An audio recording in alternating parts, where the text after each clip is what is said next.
Most Singaporeans live in high-rise flats, and many wouldn't think of cultivating a vegetable garden to make fresh salads from. But in this episode of R.age, we meet Singaporeans who grow their own veggies right from home. Veggies like kangkong to chai sin, herbs like mint leaves and rosemary, to salad seed sprouts. These Singaporeans swear by these organically grown produce, which could be as tasty as anything you can buy from the supermarket. We take a tour of their gardens, and we also ask an expert how we too can grow our own vegetable garden right outside our flats. There's a secret garden she has.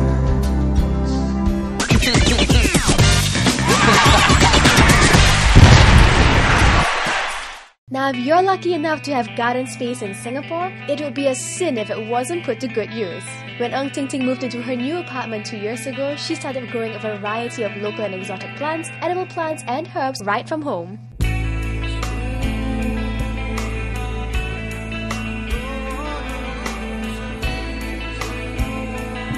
I like the idea of being able to walk out into my garden to pick, herbs and things that I can use in my own dishes. So, it is for that reason that I really like growing edibles now. Start here, I've got basil, and then that is bitter gourd.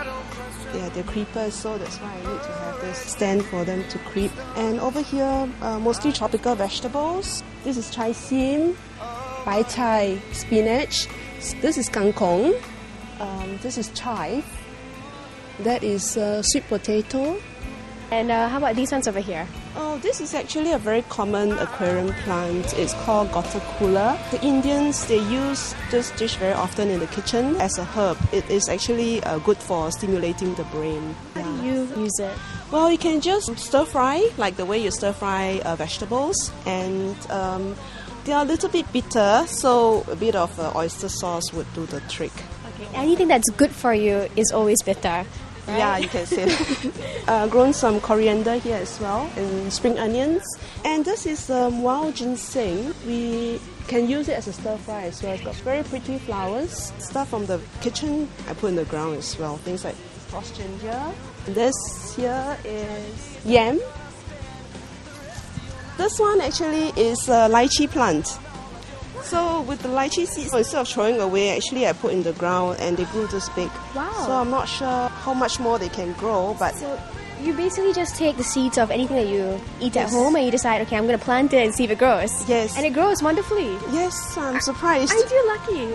I mean, I'm not sure if I did that, if I would get the same results as you.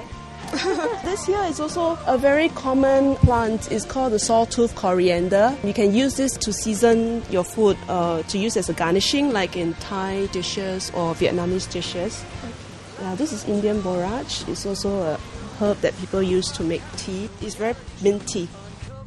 We've taken a tour of Ting Ting's luscious herb garden. But in the next clip, she reveals the herbs that she finds most useful for cooking and other purposes. Stay tuned. 'Cause if you got the poison, I've got the remedy.